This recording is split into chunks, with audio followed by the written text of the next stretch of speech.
И в завершении выпуска. Накануне весь мир отметил Международный день стоматолога. Но несмотря на то, что благодаря современным технологиям процесс лечения зубов в наше время проходит практически безболезненно, многие люди очень боятся прибегать к услугам стоматолога.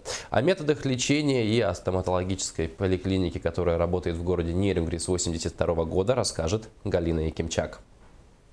На сегодняшний день в Нерюнгринском районе существует только одна стоматологическая поликлиника, работающая в системе обязательного медицинского страхования, то есть оказывающая бесплатные услуги гражданам по предъявлению медицинского полиса. Поликлиника работает новыми материалами современными. Филтек за 250, эстетическим материалом Филтек Ультимейт работает.